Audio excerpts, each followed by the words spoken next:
Hi, and welcome to the OrgDev podcast. So if we know so much about how the brain works, why is so much learning still designed in ways that ignore it?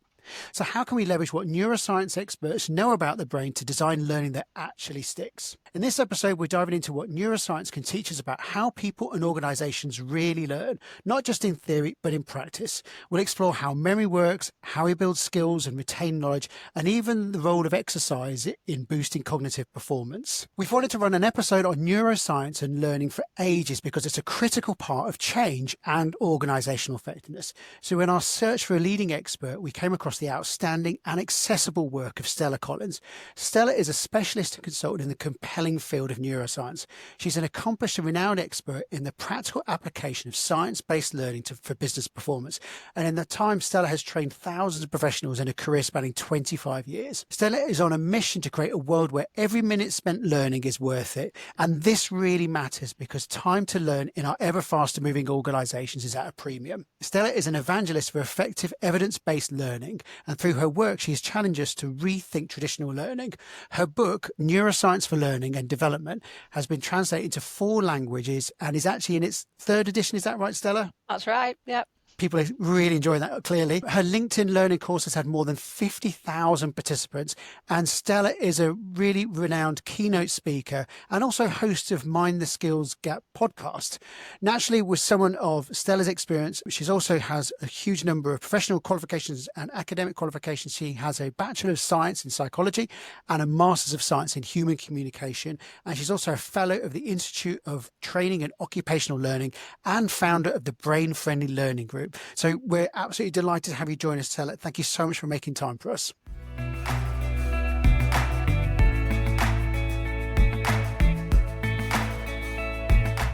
We're very excited to have you with us. We've got lots of things we want to talk about. So just to kick us off, just tell us a bit more about the work that you're doing and the work you do with organisations. So I do a lot of consulting work. I started as a trainer, a genuine trainer, but I think I always use this kind of evidence-based, the science-based approach that I'd picked up through my universities and studies and just my complete interest in the brain. So I do consulting, I run learning impact audits, I advise on, how best to get the most from the learning that happens. I still train people, I love training people.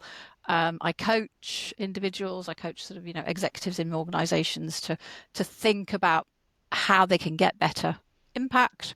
And I do keynotes to kind of inspire, awaken awareness, and nudge people perhaps to diving deeper. Just to take us back to first principles, neuroscience is a word that's mentioned a lot and a lot of people talk about it. Can we just define it for people so that we're all kind of starting from the same page in terms of what we mean by neuroscience? Yeah. So I have quite a broad definition for neuroscience. Scientifically, it really is the kind of the physiology of how our brains, fit together and work. But my definition is broader. So that includes, the physiology, definitely very important, but also cognitive psychology, organizational psychology, the whole psychology field, the psychology of learning, the science of learning. And also because even though now AI is super popular, AI has been around for a long time, and AI as a part of learning, connected to learning, has been around for a long time. AI has influenced learning science has influenced AI, so that's also an important part of it. And then the tech comes in, but it's really the science of how people learn effectively. And why should leaders and organisations pay attention to neuroscience if they're not already? How can it help them? What's the benefit? Because if you're trying to train people, if you're trying to change behaviours, if you're trying to change processes, whatever you're trying to change in an organisation, you are asking people to change, what's going on in here and their bodies. Our brains and bodies are intimately connected. If you're trying to change that, it really helps if you know something about it. I'd never suggest anybody, needs to become a neuroscientist themselves, but just having some basic understanding of neuroplasticity, the time it takes for learning, the processes that have to take place in terms of, how people actually go from knowing nothing to knowing something to being able to do things, because that's what we really need people to be able to do in the work context. So I think that's the kind of, the context of it. Yeah, and I think just to signpost people to your book, it's well worth a read if you're interested in that. I've read it. I read paper copies with lots of post-it notes. I've read this on my Kindle, so I can't show you all the highlights I made to sort of go through it, but there's so much in it that's worth getting into the hands of, I think, I was actually practitioners. really pleased recently. Somebody had read it and kind of wrote to me saying they'd read it. And what they said they really liked was that I'd kind of employed my own principles to try and make the book as accessible as it can be. Yeah, it's very accessible. I was saying to Garen, it's not one of those where you sit there and go, this is really hard work. It's not. It's really accessible. So, and as part of that, you've talked about the gear model that you've developed. So can you just take us through what that is and how that's useful? So the gear model is a learning methodology. It's a way of beginning to design and deliver and think about learning. And it starts with, and if you imagine, what you've got to imagine is you've got 4 gears, 4 cogs, and between those cogs winds a sort of a thread. And at the end of that thread is a little rocket.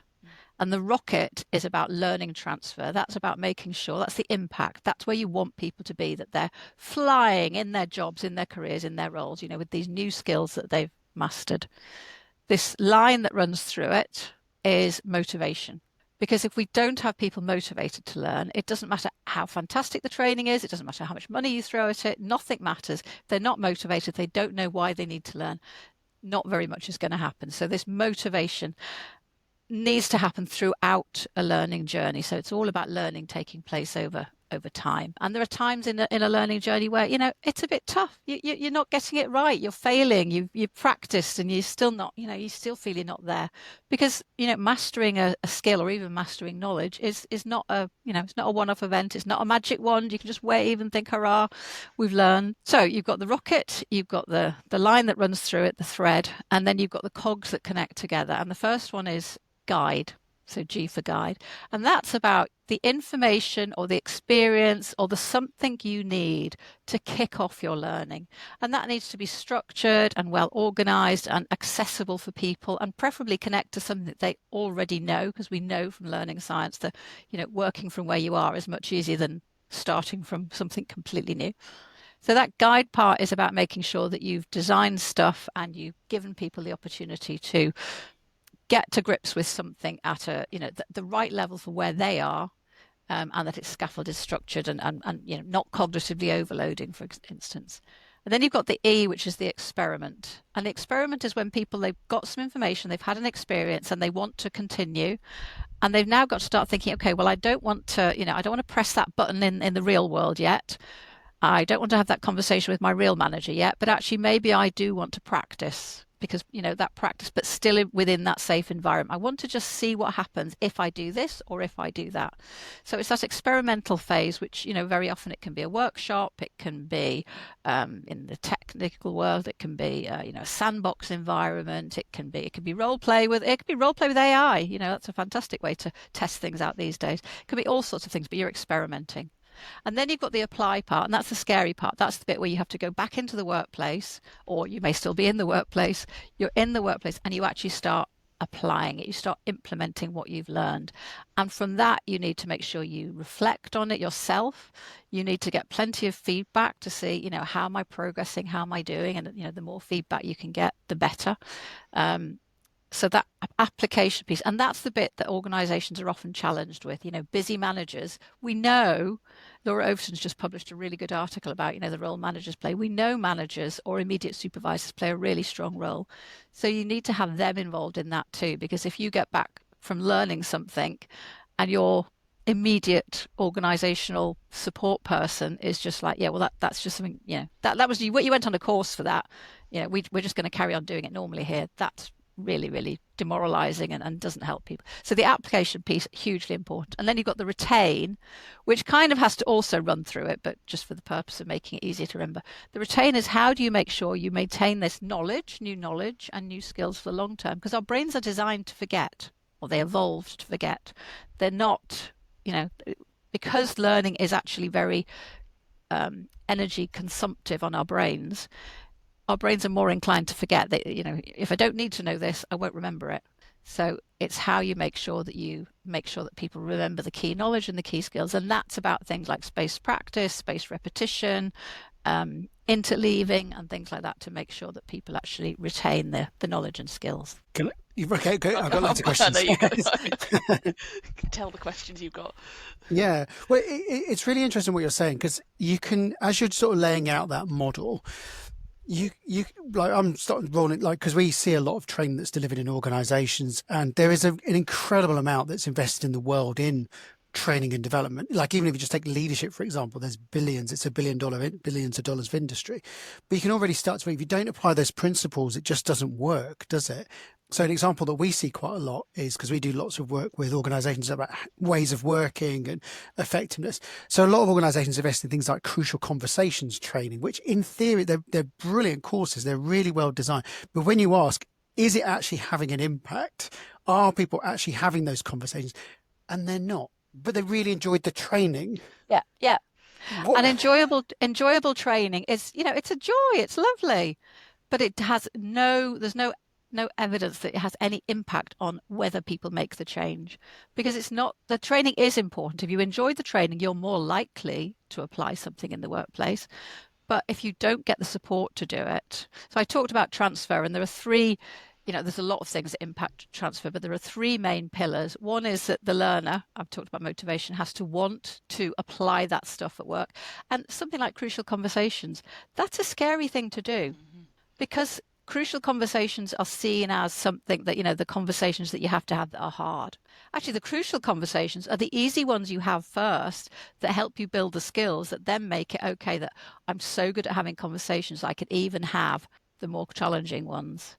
So the learner motivation, that's hugely important. Then the design of the program itself has to be far more than enjoyable. It has to help people it has to be performance focused. It has to be helping people take those skills and use them in the workplace. And then the other piece is the organizational support. Is everybody around you, helping you have that organizational support? A really good example of this, and it was a kind of crucial conversations piece of training I did with a company once, and they were very open to, we know we've done lots of training before and we know it's not stuck, so how are we going to help each other have these conversations? And it was around resilience, and it was kind of commenting when they thought people were feeling not resilient, when they thought they were feeling, and that's a difficult conversation to have, but crucial. And somebody in the group, I asked openly in the group, how are we going to make sure you sustain this commitment to have these conversations? And they said, we have to have some kind of a symbol so that you can ask somebody a conversation. You can ask somebody if they're okay, but you've got to have a sort of a symbol that I'm genuinely asking here. I'm not just asking in a kind of general way. So I'm genuinely wanting. And we came up with the idea of Snickers bars. I have no idea why. But they then realized that if you went up to somebody and you had a Snickers bar, you either wanted to talk to them seriously about something, or you genuinely, were concerned about them in some way and would, this was not just a light conversation. And they had a big bowl of Snickers in the reception area so that anyone, and it really worked because it became a metaphor for those conversations. A simple thing, but it was an organization between them. They decided that's what they wanted to do, and it worked. And tasty. And it was tasty as well. And it gives you that little bit boost of glucose before you go into that difficult conversation to help you have it. Brilliant. You're touching on loads of really interesting things here, which is like, the first thing you talked about is motivation. And I guess what I was thinking there is like, who's responsible for the motivation there? Because sometimes training and learning is top down. Like, this is what we believe is the capability we need to develop in this organization.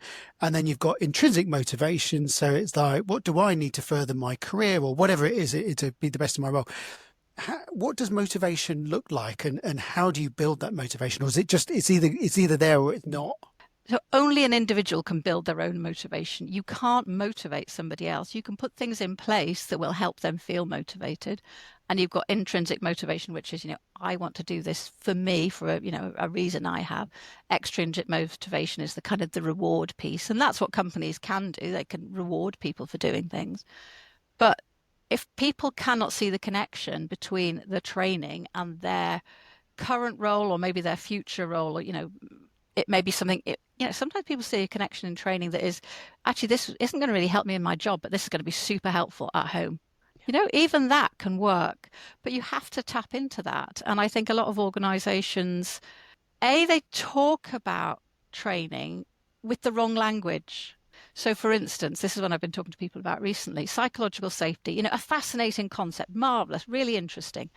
But if you're an engineer, working on a plant somewhere, you don't care about psychological safety. What's that to me? I really don't care about that. But if you talk to the engineer in terms of, do you sometimes struggle to get your colleagues to help you with something? Or do you sometimes feel you can't trust them or they can't trust you? Then they go, yeah, I would actually like some help with that. But you don't start with the psychological safety. So I think that's one of the things that organizations do. We talk in terms of, L&D words or psychology words that aren't relevant to the people we're talking to. And then I think, the idea that everybody wants to learn the same thing, do the same thing is not true. People are motivated by very different things. So it's about tapping into their motivation and helping them see how that whatever it is they're doing. And I think one of the big challenges, yes, you have those courses that are aimed at helping you motivate, but how much training is compliance, mandatory? They make no effort to motivate people at all. It's just the only motivation is you must do this. And that gives other training a bad name. We have a running joke on this podcast. My partner works at the NHS and she has to do compliance training. And I see her down there. She's not learning.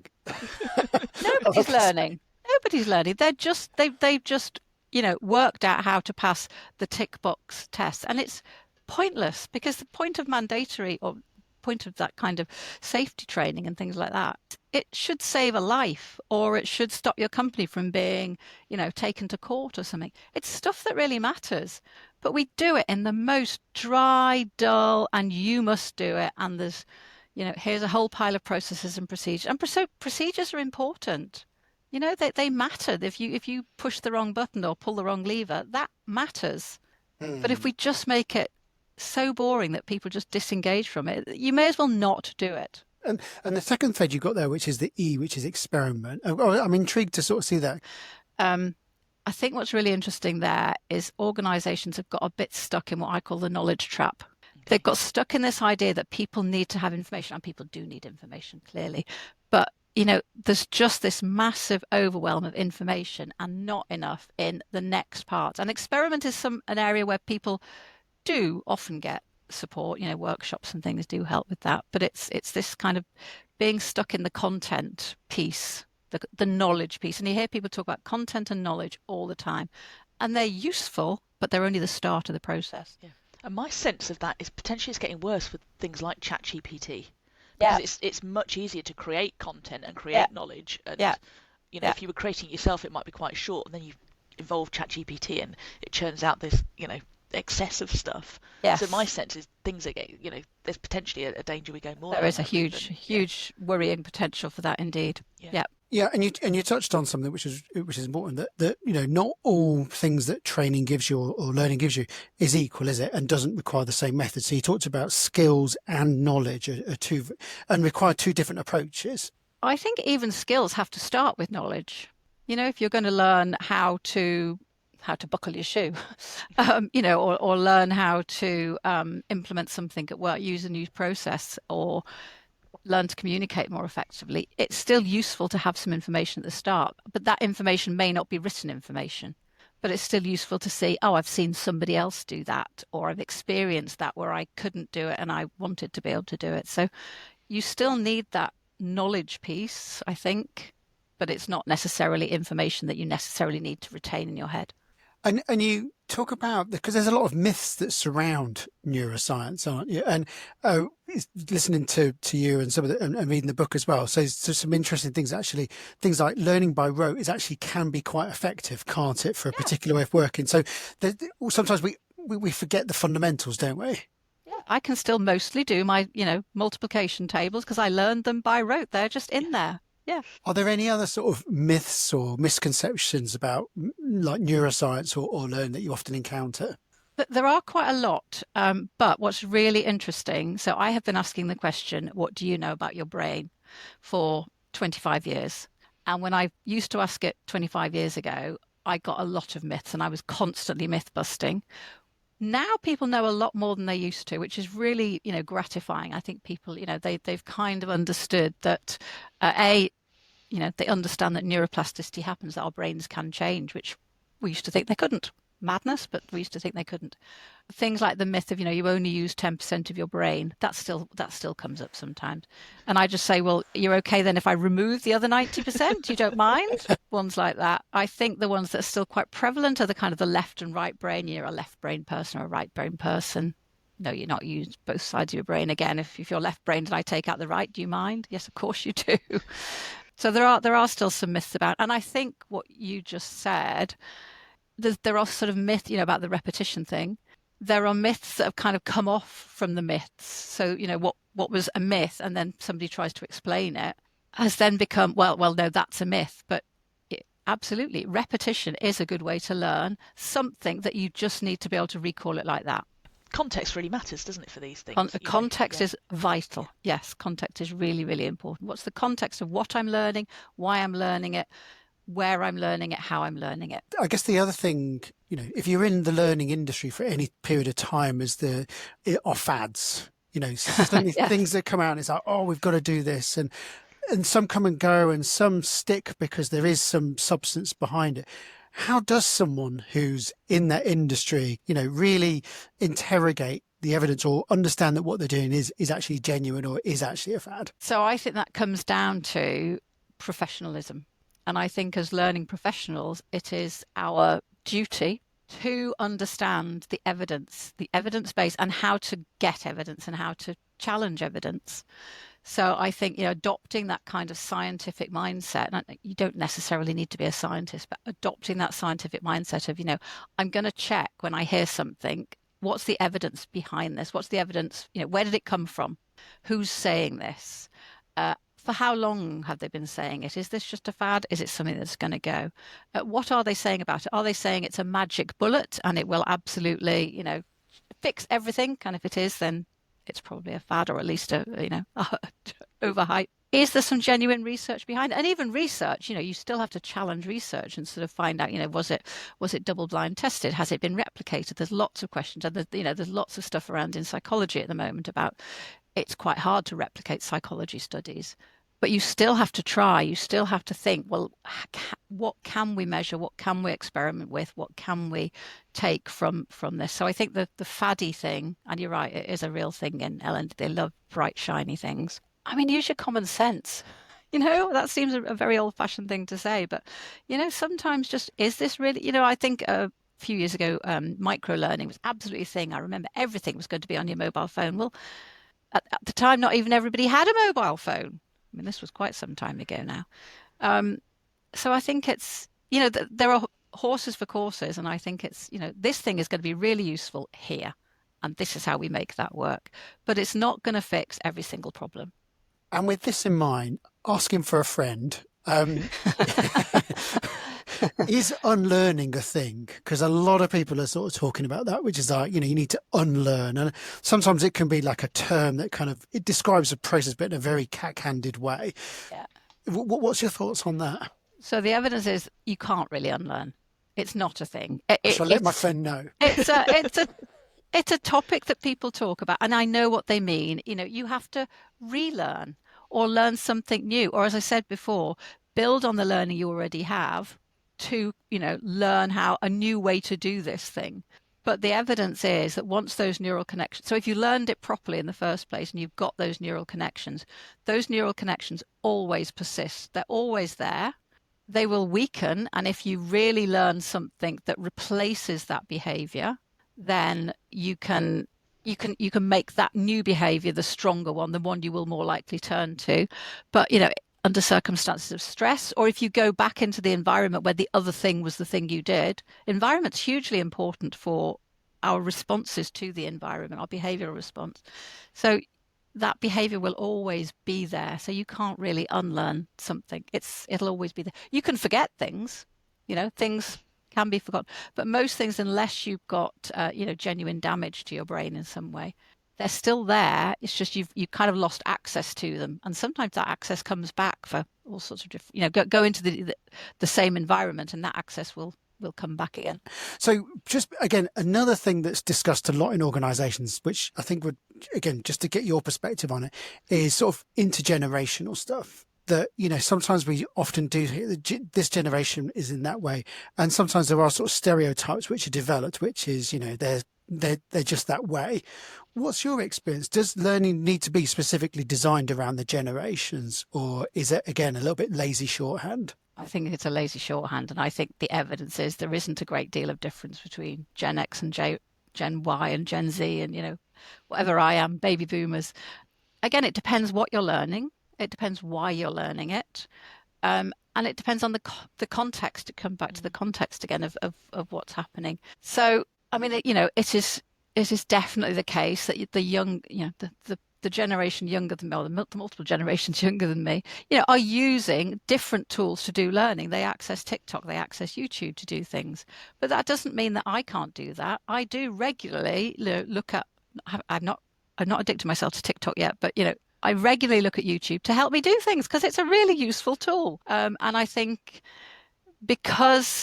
and I think what's changing is, for instance, our ability to pay attention to things. We're more distracted by things now, but that's not just young people who are more distracted. We're all more distracted because there are more distractions in the world.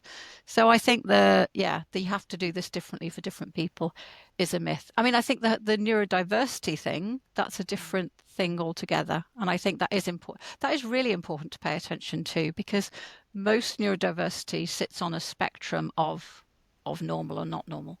And if you can design and deliver something that appeals to a neurodiverse audience, you're actually helping everybody. So a colleague of mine has ADHD, she said, we're like the canaries in the mine. We detect these things and they affect us strongly, but actually everybody is impacted by it.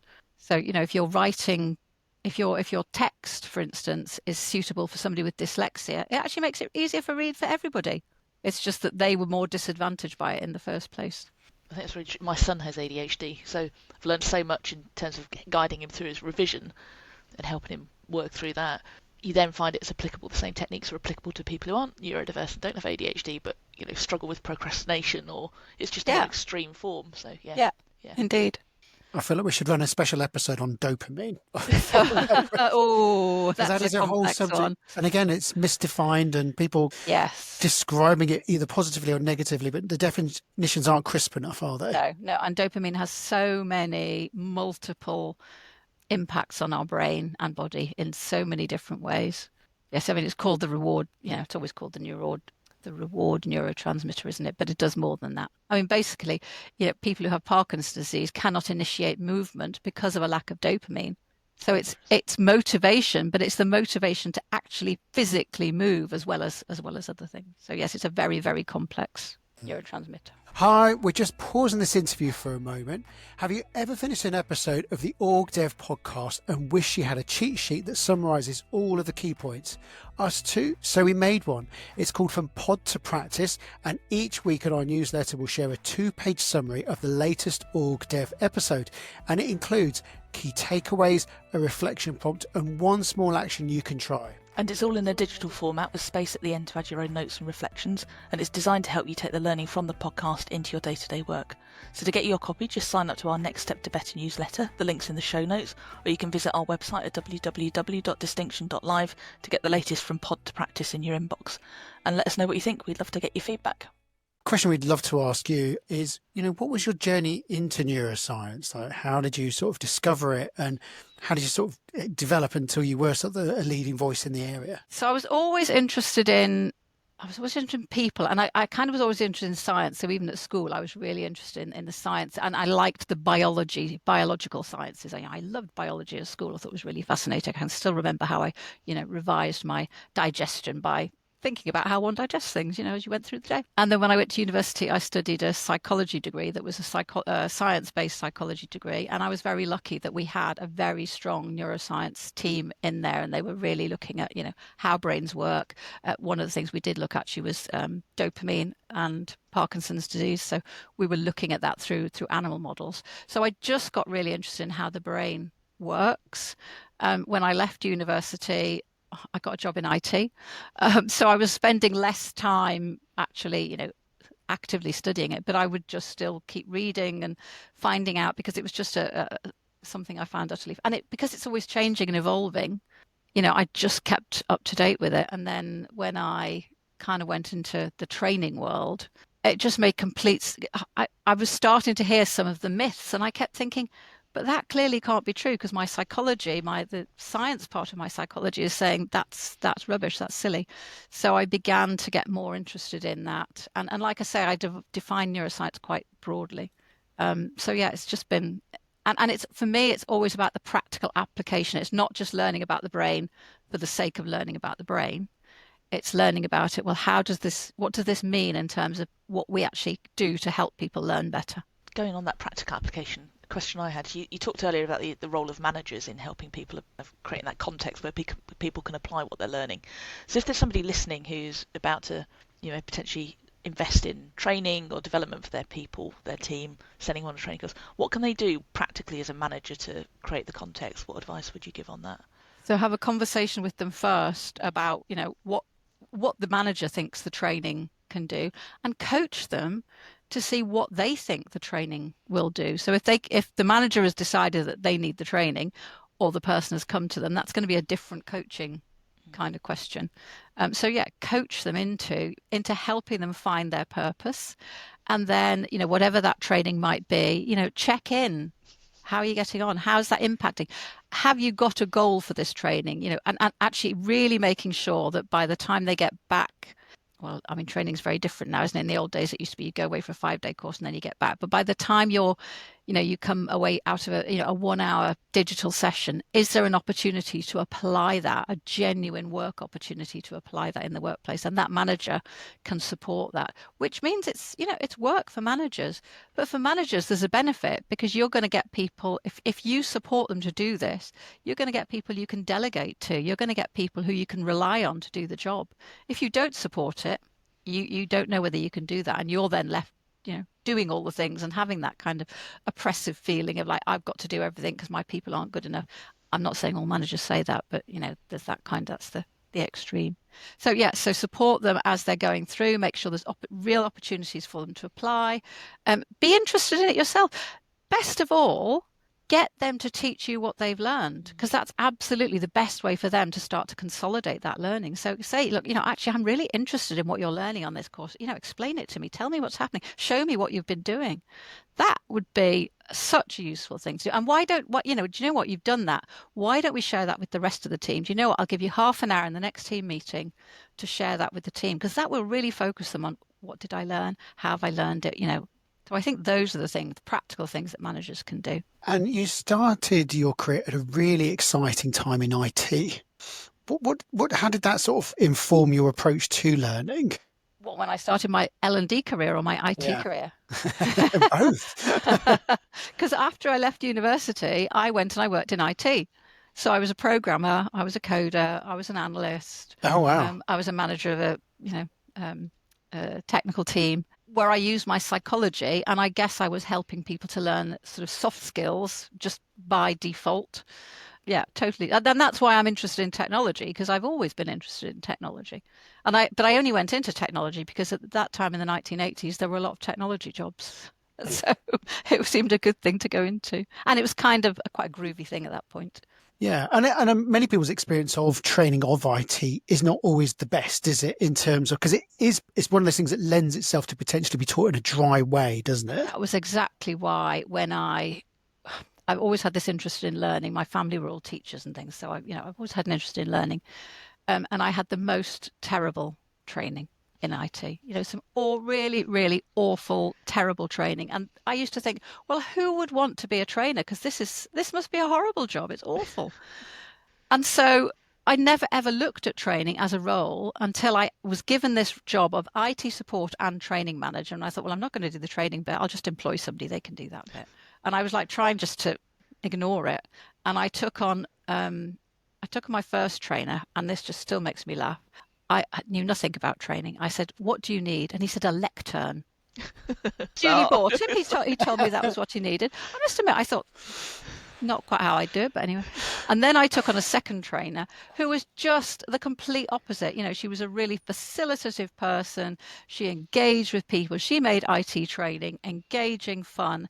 And from her, I learned a lot. And then I I realized that and then I I went to a CIPD conference. I thought, well, I ought to go to a conference. And it was probably just the exhibition, actually. And I walked around this exhibition, and of course, a lot of it was HR at that time. And there were a lot of kind of, people in suits standing on stands.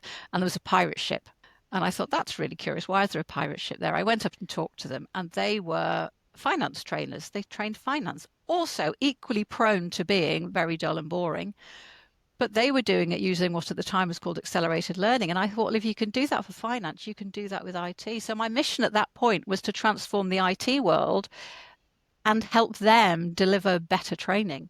That didn't quite happen because big companies like Microsoft and Oracle and things, they didn't care. They were delivering their training as they always delivered it. They may have changed now, I don't know. But you're right, Gavin. That technical training and technical training is still, well, even good training. I have been on, I have joined training programs or training events where even interesting topics they've made boring. Which I is used a to always skill. say there's no such thing as a boring topic, there's only boring training. And I truly still believe that. Yeah. The question I had for you is around the social aspect of learning and how important it is to learn in groups. What does neuroscience tell us about that? Because we do a lot of work with groups and we see the power of interaction. So I'm just wondering about the science and the neuroscience of that. So I think there's some really interesting science around that. Some of it is around just, the human connection. We are human, we are used to connecting, we like connecting, and, how we connect digitally. We're connecting quite well digitally because we're probably all doing it quite regularly, but you still don't connect in quite the same way because you can't touch a person, you can't smell them. The visuals are slightly different to how they are in the real world. So I think there is something genuine about physically being in the same space. Learning collaboratively can be really valuable because you learn from other people, you learn from their, that's one of the things I'm sure any trainer has seen, that, you get a group of people together and you say, why do you want to learn this? And they say, well, I've got this problem, it's kind of like, I want to solve it. And then somebody else says, actually, I've got that one as well. And then that, just that acknowledgement that other people are facing this as well, that is really uplifting for people and really heartening. And I think that's what collaborative training can do.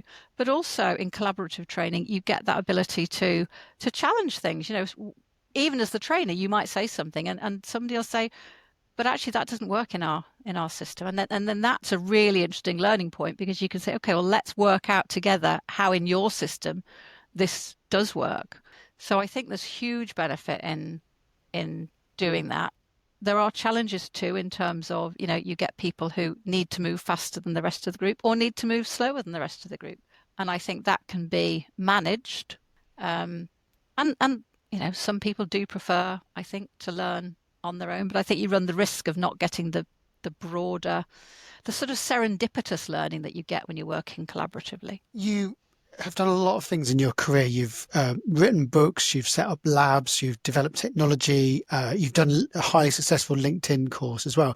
What kind of brings you most joy in your work? Seeing light bulb moments, when people just kind of go, oh, that's really interesting, I think I can use that. And then when they come back later and say, what you taught me in that, whatever it was, whether it was a session or a whole program, whatever it might be, what you taught me has really changed the way I do things and really helped me do things.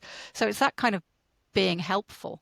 So there's obviously lots of advances happening in neuroscience all the time, I guess. What's particularly interesting you in the field at the moment? So in the field of neuroscience and science of the brain and body, I'm just really interested in the work that's going on that is beginning to show us far better how, it's obviously brain and body are connected, but there's some really interesting stuff going on that really show, how our microbiome, what we eat, that microbiome within us, how that really impacts on our thinking, on our behaviors, even on our behaviors.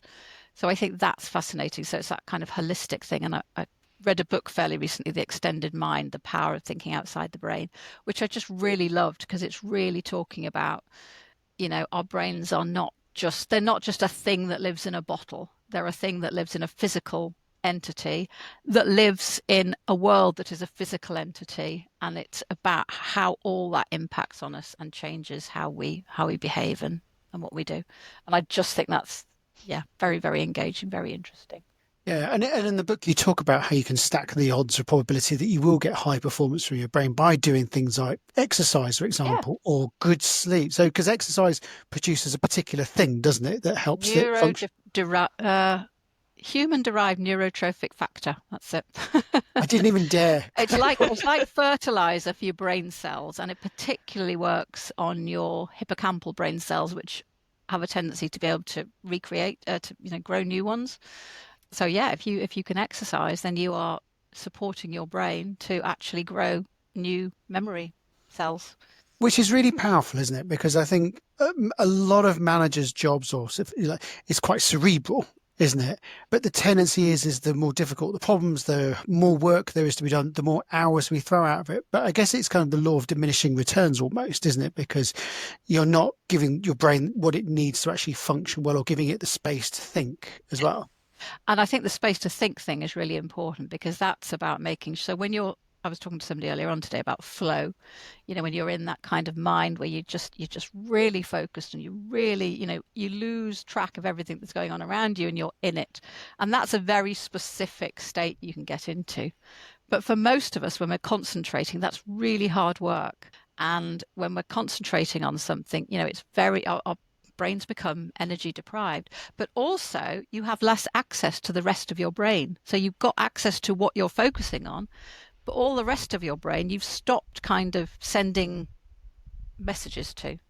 Whereas when you take that break, you go for a walk, or you go and make a coffee, and you're just sort of daydreaming, or even if you're talking to somebody else, then your brain goes into what's called default mode. And then when it goes into default mode, it's much more likely to make other connections. So that's why when often you take a break, you come back and you think, oh, yes, I'd forgotten about that because I've been focusing on this. I'd forgotten about that. That impacts on this. Yeah, that's really important. I need to bring that into account. Which is why you tend to solve difficult business problems in the shower rather than at your desk, isn't it? Yes, yes. And also, we spend too much time sitting these days. I mean, I should be standing at my standing desk. I've got a standing desk, but it's so easy to sit, isn't it? Interestingly, though, if you really do have to think about something difficult, so they've done some really interesting research where they've been giving people, maths problems, and people can be walking or running and solving maths problems. But as soon as the maths problem becomes really complex, they stop, because they really need to put all their energy into their brain, and they can't put the energy so it's energy and kind of activation, attention into the keeping your body moving. So, sometimes stopping is the right thing to do if you really have to think hard. I have a burning question. If I don't ask this question, I'll really regret it at the end of it. So you just touched on it, which is the whole art of flow.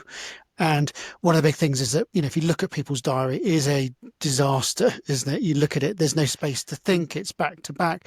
One of those things is actually providing that space for flow to be created. That kind of, I think Cal Newport would kind of describe it as deep work, isn't it? Like kind of, what can you do to stack the odds of probability that you can get into that state? What can you do that might enable you to allow your brain to do that kind of work and thinking?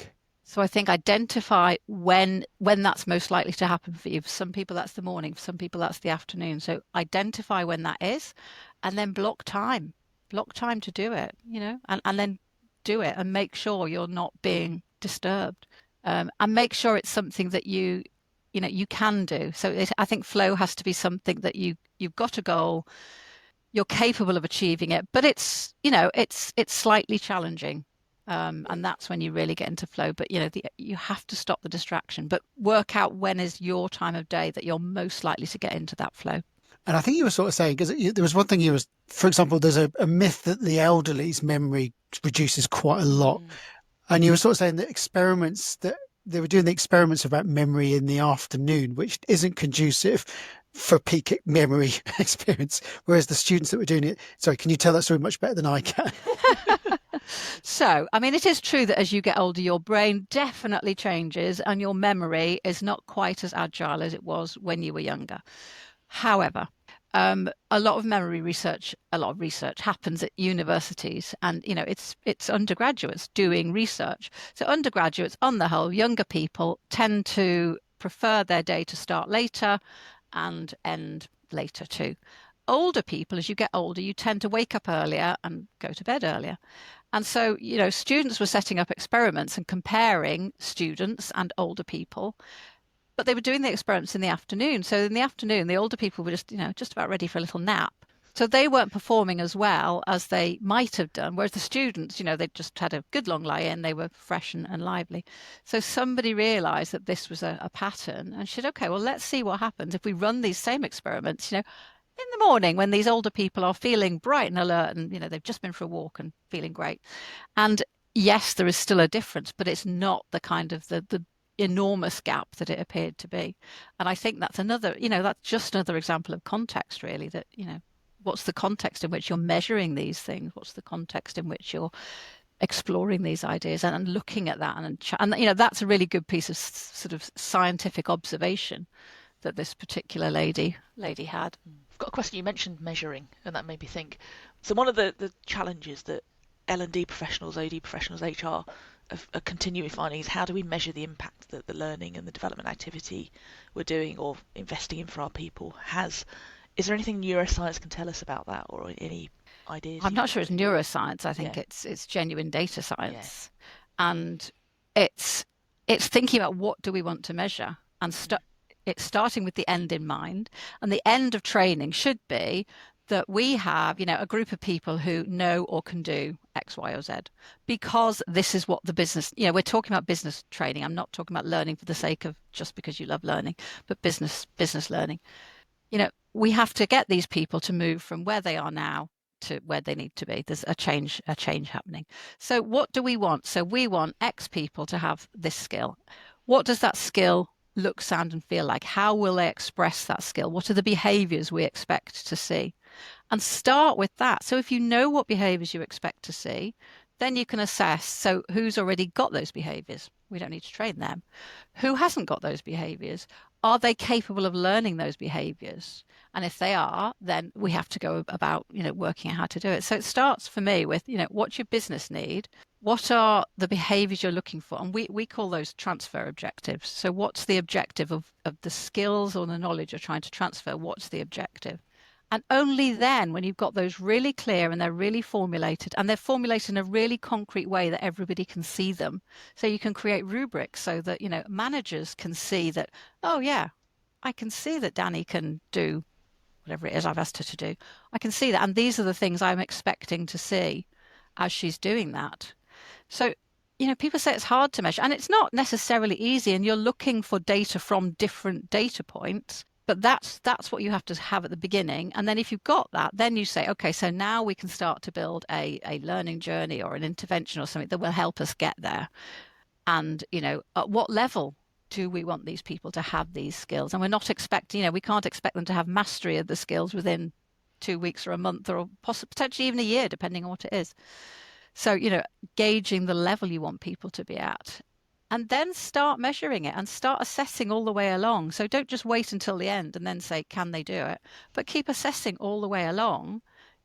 Have they moved from A to B? Have they moved from step 1 to step 2? And use data from different data points. Because, we have so much data available to us now. And especially, now that we've got AI, built into, or it is being built into everything, that can start to track. We can start to do sentiment assessments. So do people feel confidence is really important when people are learning skills.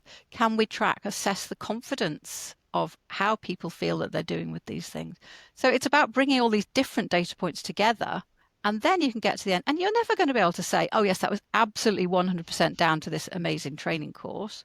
But if you can say, well, look, we can see progress, we can see change, then And maybe also the CEO changed or a process changed at the same time, but at least we can see there has been some progress, and we're not just measuring, did people like it? Who cares?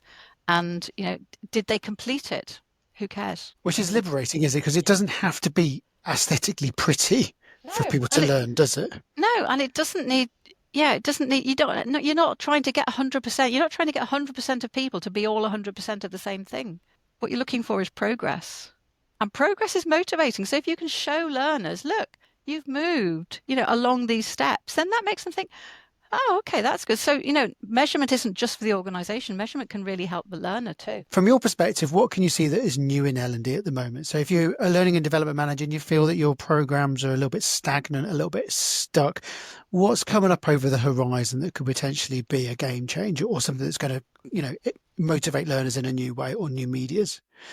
Well, I'm going to say the completely obvious thing, which is AI, because it's affecting everybody, isn't it? And it's certainly affecting L&D too. And I think you hear people saying we could just throw everything out we've ever done and start from scratch. Now, that's never going to happen. But how can we start to use AI to really support the things that we want people to do? But if you're going to use AI, you've got to be doing the right things in the first place. So if you're really stuck in that knowledge trap and you're just using AI to create more content, you're just making it worse. You're not helping. But if you start to use AI to help you with assess, who needs to go on this journey, how far do they need to go through this journey, which bits of the journey they need to do, which bits they not need to do. If you can use the AI so I said earlier on, I think that I was doing a role play recently with AI. It was fantastic. It was really good. I was asking it to help me with listening skills. I told it, you are a listening skills expert. Help me improve my listening skills. Role play it with me. It was fabulous. It was really clever. And I didn't have to disturb a colleague to do it or anything like that. I think there's some real value there. In terms of the application bit, the applying it in the workplace, you can use AI to nudge people to remember this is what you're supposed to be doing. Remember, here are the 3 steps to help you complete this process, or the 3 steps to help you have that conversation. And because we all carry our phones with us all the time, it can be really used, and it's certainly useful in terms of things like spaced repetition. So when I first started in training, I knew about spaced repetition. I always thought it was really important. So I used to literally, at the end of every training program, I would create a set of questions and then I would email them to people at kind of spaced intervals, which I thought was really good. But I had no idea whether they were answering them, whether, I couldn't track back. And then when we got a platform, then it could send them and it could track them, but I was still having to invent the questions. Now you can just say to AI, look, here's the content from this program. You create the questions, and it can do it, and they're good. Okay, you've got to validate them, you've got to check they're okay, but and you can ask it to create different sorts of questions, create scenarios. It's fantastic. So I think what we can use AI for is all the bits that L&D have found kind of a bit more challenging to do, because they're not the bits that are in the classroom or the e-learning. They're the bits in the organization. But I think we can really use it to help with those bits. Nothing creates more anxiety in a training room than saying to the participants, now we'll do a role play. Yeah. Horrible. Yes. Never say that. No. And just sort of come full circle, you mentioned at the beginning you do like learning audits. Like what are those and how do they work, and what's the benefit for organizations when you go through it? So it's basically an opportunity to kind of look at what you're currently doing with your learning culture, or perhaps with particular programs. Sometimes we address it from a top level, a kind of let's have a look at the learning culture, and it's basically going in and starting to ask people, what do you think about training? What do you how do you feel about the learning opportunities you're given? And starting to ask them impact questions. So after you did this particular sort of training, how much of it are you currently actively using? What helped you to actively? So you're beginning to tap into, questions as to what helped. You're beginning to get data on, are managers supporting or are managers not supporting? You're beginning to get information and data on, is the training program itself, how much of that was useful and is actually used, and how much of it was just fluff that somebody thought would be useful and it isn't used. And then we're also looking at kind of, the data that's in the organization already. How can we use that to help you start to look at these transfer objectives? And I think for a lot of organizations, just beginning to understand about transfer objectives is a bit of a game changer in the first place. And then looking at, we sometimes look at their tech, is the tech supporting an evidence-based approach, or is the tech literally just overwhelming you with more content? And so there's lots and lots of questions. In terms of impact, it's what organizations do afterwards. And all the ones we've ever worked with have always said, we've shifted they haven't shifted their culture immediately. But what we always offer is, here's some first, easy easy, quick things you can do that will make a difference. And that's often things like, instead of doing a happy sheet, you can still do the happy sheet if you want. If you just want to get that kind of immediate feedback, it's not a bad thing. But do a 1 month and a 2 month impact audit questionnaire. Simple, easy. You won't get all the answers back from everybody, but you will get sufficient to tell you whether that course was being helpful. And then we offer kind of longer term recommendations to actually start to think about, what do you need to do with your learning strategy? And we're always trying to shift them towards using a more evidence-based approach. They don't necessarily need to use our gear model, but just start to think about things from a more evidence-based perspective. Clearly, you give so much to others in terms of sharing your expertise and your insights. How do you invest in your own learning? That's a really good question. I was thinking about that earlier on. I do sometimes join learning courses. So I did a really great transfer course with Ina Weinbauer-Heidel and the Transfer Institute, I think they're called, a couple of years ago. That was really good. This week, I started on a AI for Women course, online course. I do a lot of reading, so I do a huge amount of reading. I go to conferences and things, and you always learn new things there. I talk to a lot of people, and I guess I listen to a lot of people. And I think one of the best ways to learn, and it's one of the things I suggested, if you're wanting to help managers, is if you have to train something, you really have to learn how to do it and how to help other people to do it. So I think one of the best ways I've learned is through training other people. Yeah. One thing we like to ask, is there a particular resource, a book or a podcast or something else that's had a real impact on you that you'd recommend that others kind of have a look at? There's lots. How many do you want? Well, you can recommend your own book for starters, but... Okay, well, yeah, all right. I'll recommend my book. I think the one that I'm going to choose at the moment, because it's super practical, and it's this one, What Makes Training Really Work, and I just mentioned it, Ina Weinbauer-Heidel. It's 12 Levers of Transfer Effectiveness, and it's just, it's again very practical. It's very easy to read. It's very practical, and it's evidence-based. It's research-based. So I think anybody could read that, and I think that helps from an OD level and an L&D approach. Last question, and it's a question we ask all of our guests. What advice would you give someone who's considering a career or venturing into neuroscience? I would say get an evidence base behind you. Begin to understand enough of the science of learning, enough of the science of change, of behaviour change, that you can initiate, that you can challenge, and that you can innovate, knowing that you've got a good evidence base behind you. It doesn't mean you'll get absolutely everything right, but it means that you're more likely to have the impact that you want to have. Well, I just want to say a huge thank you, Stella. It's been just really insightful. It's been a really lovely conversation. There's so many different takeaways from this as well. And I think you've sort of shed a light on a huge area, and it would have got people really excited and really hungry to learn more as well. Particularly a really exciting time in the development of both neuroscience and learning and development as well.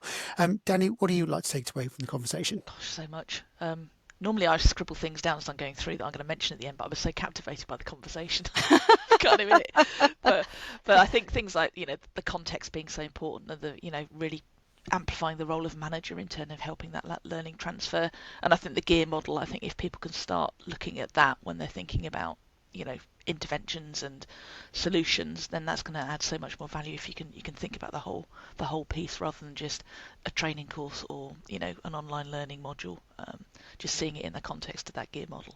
Right. Yeah. And all those things that Danny said. I think one of the things I'm sort of taking away is the need for learning and development teams to really develop the courage to look at their own practice and sort of remove the ego away, or how if you're feeling insecure, is that we have to do the right thing for our learners and our organizations. And therefore we have a professional duty to take a step back and look at our practice and think about how we can optimize it. And people like you, Stella, are here to guide people on that journey. It doesn't have to be scary, does it? It's not scary, and it's about taking small steps. So yes, you just suggested look at the gear model. That doesn't mean you have to implement every possible thing on that, but if you just take some steps to stretch it, then so yeah, it's about taking small steps. I mean, big ambitions, but take small steps. Thank you. So there's so many things that you're doing that people can sort of follow your work on. Where would you like to signpost people? Because I know the people watching this will have a real thirst to follow up and read and watch and maybe even contact you as well. What's the best thing for people to do? So LinkedIn is usually the best place to find me, and I'm Stella Collins on LinkedIn. I'm quite easy to find, so that's easy.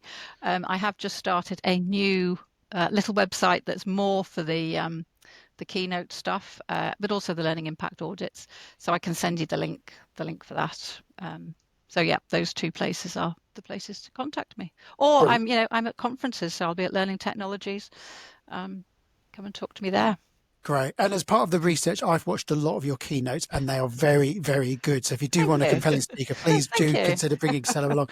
And it's not just the quality of the keynote, it's the answering of the questions that people, because people have so many personal questions. As you can tell from ours, we're asking for a friend today.